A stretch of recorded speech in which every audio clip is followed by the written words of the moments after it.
Mechanics lecture number 41. And this lecture we will discuss about translation, rotation, analogies and connections. I am Dr. Parvez Ahmad. तो आइए आज के lecture की तरफ चलते हैं। जिस तरह के पहले लेक्चर्स में हम चलते आ रहे हैं कि हम जो ट्रांसलेशन मोशंस है और रोटेशनल मोशंस है उनमें जो एनालॉजीज है for the displacements velocity acceleration force मतलब वो हम कंपेयर करते आ रहे हैं। उसमें हम बताते आ रहे हैं कि ट्रांसलेशन मोशन में डिस्प्लेसमेंट के लिए हम एक्स यूज़ करते हैं, सो रोटेशनल में उसके लिए थीटा यूज़ करते हैं। Similarly, for the velocity we have v, and in rotational dynamics we have omega. For accelerations and translation motions we have a, and that have an analogy alpha in the rotational motions.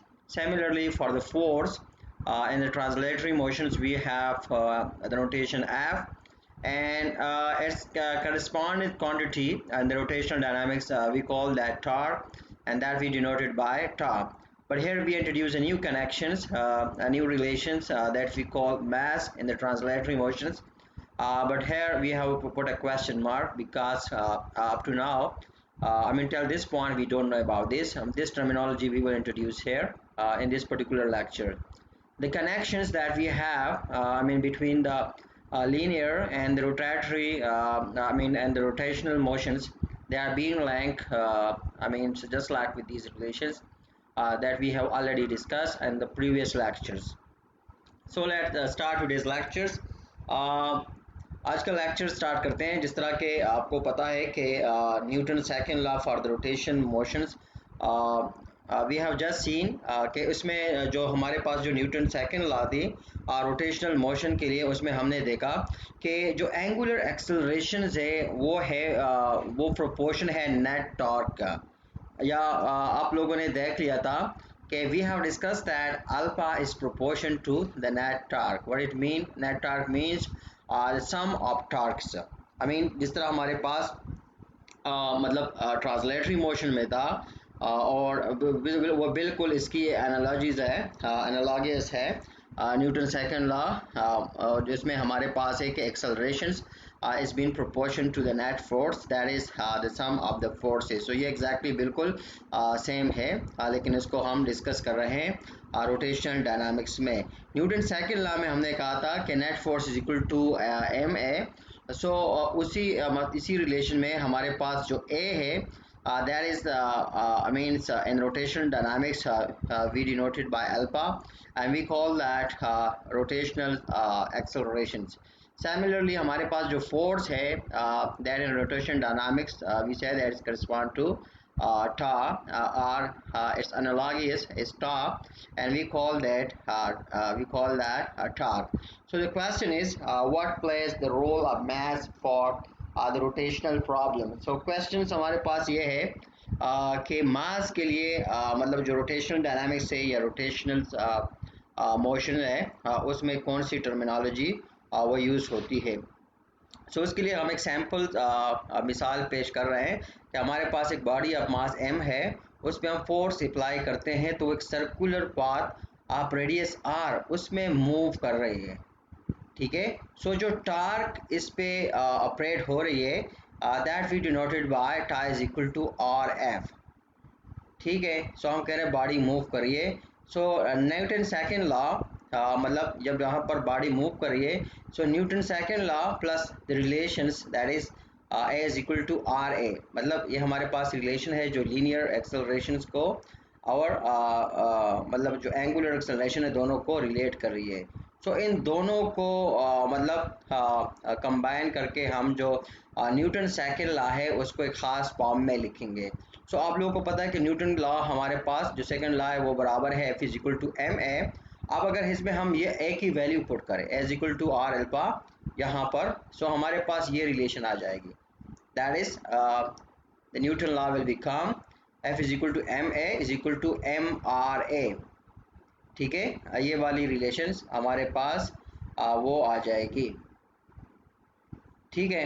So now अब हमारे पास क्या है, अब जब हम torque की बात करते हैं तो टार्क जिस तरह के ऊपर वाले डिफिनीशन में आपको पता है कि torque is equal to R F. अब ये जो एफ की वैल्यू है इस f की वैल्यू को हम इधर पुट करते हैं, so torque will become tau is equal to M R square alpha. So that is the Newton second law for the rotation. यह रोटेशन के लिए न्यूटन की सेकंड लॉ है। तो इसमें जो प्रोपोर्शनैलिटी कांस्टेंट है between tau and alpha, that is M R square. ये जो एम आर स्क्वायर है ये बेसिकली क्या है, that is the proportionality constant between tau and alpha, ठीक है। And we remember here we consider only a point mass. यहाँ पर हम सिर्फ पॉइंट मास को कंसिडर कर रहे हैं।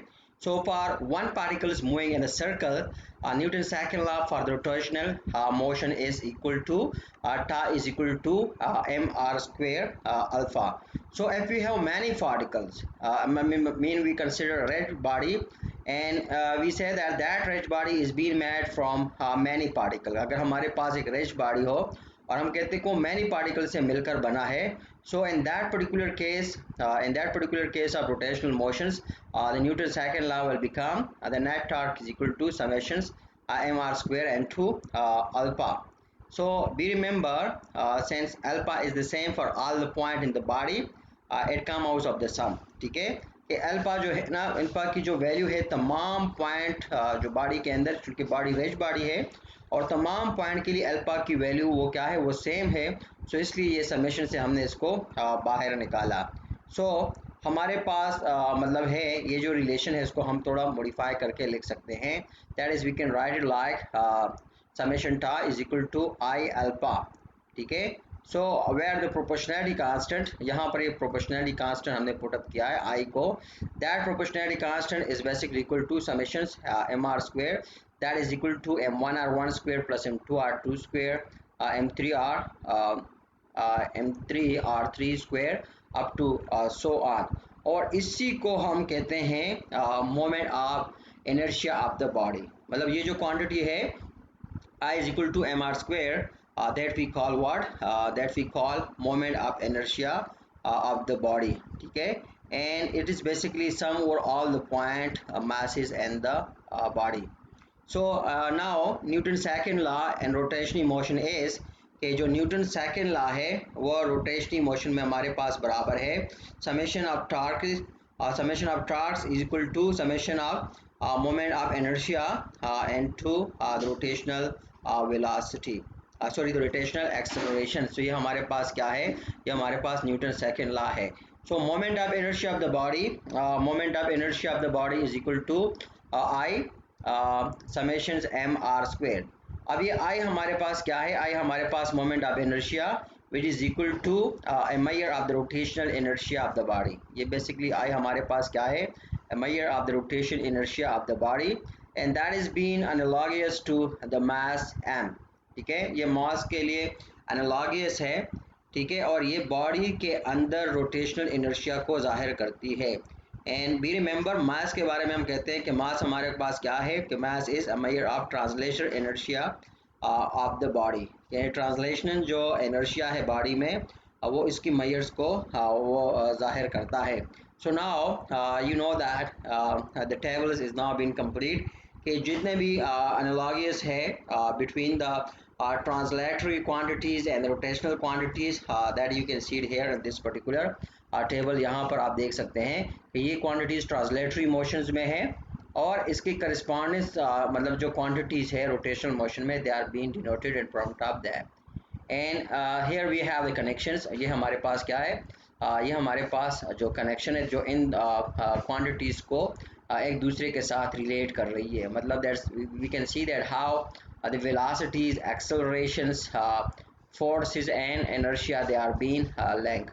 और जो न्यूटन सेकेंड लॉ है you can see that we can write it in this particular form for translatory motion, and the same it's analogous and the rotational motion is given by summation of tau is equal to IA।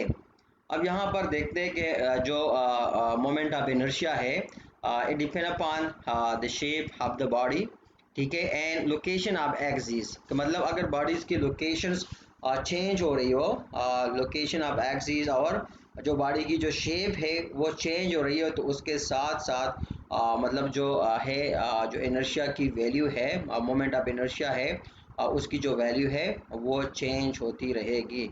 So here you can see that the moment of inertia for the various object, मतलब ये देखिए ये हमारे पास मुख्तलिफ object है, उसके location of axis है। So here you can see that and ये आप देख सकते हैं कि मोमेंट ऑफ इनर्शिया उन्हीं बॉडीज़ के लिए है। सो बाज़ दफ़ा ऐसा भी हो सकता है कि bodies they might have the same shape but due to location of the axis they may have different values of moment of inertia। so ये हमारे पास वैल्यू है। तो सिमिलरली यहाँ पर मतलब यही है कि हमारे पास मुख्तलिफ बॉडीज़ है, मुख्तलिफ टाइप के मतलब शेप्स है, और उनके सेंटर्स ऑफ एक्सिस है या मतलब है कि लोकेशन ऑफ एक्सिस है। तो उस मुख्तलिफ ऑब्जेक्ट्स के लिए हमारे पास जो इनर्शिया है उनकी वैल्यूज़ ये आप देख सकते हैं कि उनकी वैल्यूज़ भी मुख्तलिफ वैल्यूज़ है। So these values you basically can utilise by solving the problem. So moment of inertia जिस तरह की हमने बात की थी कि is given by I is equal to summation M R square. So be remember यहाँ पर हमें एक पॉइंट को ज़हन नशीन करना होगा कि जो मोमेंट ऑफ इनर्शिया है is basically depend on the mass and on the distribution of mass and the body. ठीक है कि ये मास पे भी डिपेंड करता है और बॉडी के अंदर जो मास की डिस्ट्रीब्यूशन है कि वो कितने डिस्टेंस पर है और कितने एक डिस्टेंस पर वो एक दूसरे के साथ वो लोकेट कर रही है उस पर भी डिपेंड कर रही है। सो बी रिमेंबर कि यहाँ पर एक particular point that you should remember कि large diameter cylinder has greater rotational inertia than one of the smaller diameters but equal mass. मतलब ये हमारे पास दो मैसेज है कि हम कहते हैं कि दोनों की मास सेम है। ये हमारे पास डेस्क है और थिन सिलेंडर है और इसके मुताबिक हमारे पास एक लॉन्ग स्मॉल रेडियस सिलेंडर है। सो अब दोनों की मतलब देखिए मास सेम है लेकिन मतलब जो मास डिस्ट्रीब्यूशन है वो डिफरेंट है। सो इस मास डिस्ट्रीब्यूशन की वजह से हम कहते हैं कि ये जो सिलेंडर का ये जो डेस्क है इसकी जो हमारे पास जो मोमेंट ऑफ इनर्शिया है that would be greater than that for the rod. ठीक है, even if their masses are the same. अगर किसी मतलब ये फैक्ट है कि दोनों की मासेस द सेम है लेकिन इनके बावजूद वो जो मोमेंट ऑफ इनर्शिया है वो जो डेस्क है इसके लिए ग्रेटर होगा then that for the cylinder. अब यहाँ पर हमारे पास एग्जांपल है इसी चीज़ को मज़ीद ज़ाहिर करने के लिए कि कैसे मास डिस्ट्रीब्यूशन जो है वो सेम मैसेस की मोमेंट ऑफ इनर्शिया को मतलब कम या ज़्यादा कर सकता है। So here you can see that you are been asked कि हमारे पास दो बॉडीज़ है, दोनों की मासेस जो है ना वो सेम है, लेकिन यहाँ पर जो एक्सिस है जो मास डिस्ट्रीब्यूशन है मतलब यहाँ पर देखें कि ये बिल्कुल सेंटर पे है। So we have 2 metre distance from this particular weight and 2 meter from this particular point. So when we have the calculations for the center for the moment of inertia, so यहाँ पर देखें इसके लिए हमारे पास value आ जाती है that is equal to 48 kilometre 48 kilograms metre square. लेकिन अगर हम ये कैलकुलेशन करते हैं मैथ ये दूसरी जगह पर जिसमें हम कहते हैं कि आर की वैल्यू जो है ना वो क्या कर रही है वो सेम नहीं है, आर की वैल्यू वेरी करती है। एक बॉडी के लिए वो है 0.5 और दूसरी के लिए क्या है, दूसरी के लिए है 4.5 है। ठीक है, यहाँ से 4.5 है। तो दोनों को अगर हम क्या करते हैं दोनों को मतलब इसी मतलब वैल्यूज़ के साथ कैलकुलेट करते हैं।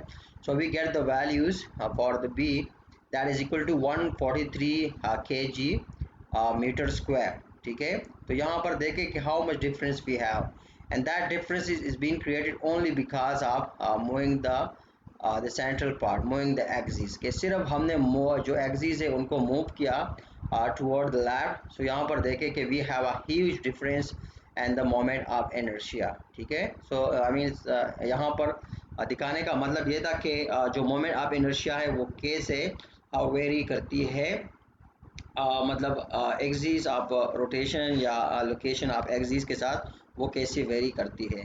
सो that we should remember that moment of inertia depend on the rotation axis and the mass distributions. ठीक है, तो मतलब हमने इसको प्रैक्टिकली शो किया कि कैसे मास डिस्ट्रीब्यूशंस पे मतलब जो है मोमेंट ऑफ इनर्शिया वो डिपेंड करती है। अच्छा, so rotational kinetic energy just like you people know that कि ट्रांसलेशन मोशन में जिस तरह चैप्टर नंबर 6 में हमने इसको एक्सप्लेन किया था कि translation kinetic energy is given by half mv square. So यहाँ पर हमने क्या क्या हम यहाँ पर ये करेंगे कि जो रिज्ड बॉडी है उसमें बहुत सारे पॉइंट्स हैं, तो उसकी एंगुलर वेलोसिटी होती है that we denote by I omega. So उसी रिज्ड बॉडी के लिए हम कहते हैं कि every point has the same angular velocity, and we know that the body is made of the particle of mass is m. So for each m at a distance r from the rotation axis, we say that v that is the translatory velocity, या translation velocity is given by v is equal to r omega. ठीक है, मतलब v की value v और omega इसी relation के साथ link कर रहे हैं। सो ऊपर वाली जो रिलेशंस है काइनेटिक एनर्जी की, अगर इसको हम चाहते हैं कि रोटेशनल काइनेटिक एनर्जी में इसको कन्वर्ट करें, सो उसके लिए हम क्या करेंगे, उसके लिए सिर्फ मतलब ऊपर हम ये जो v की बजाय ये वाली जो वैल्यू है v की बजाय ये वाली वैल्यू यहाँ से उठाकर इधर v की बजाय सिंपली ये वैल्यू पुट करेंगे। So we will get the relations, हमारे पास ये रिलेशंस आ जाएगी। इसमें थोड़ा बहुत आप सिंप्लीफिकेशन करें, so you know that what this term mean. ठीक है, सो यहाँ पर ओमेगा को हमने समेशन से बाहर मतलब पुट किया है कि वाई, क्योंकि यहाँ पता कि हर पॉइंट पे इसकी जो वैल्यू होती है बॉडी के अंदर वो क्या है, वो सेम रहती है। So this why we have put it out from the summations.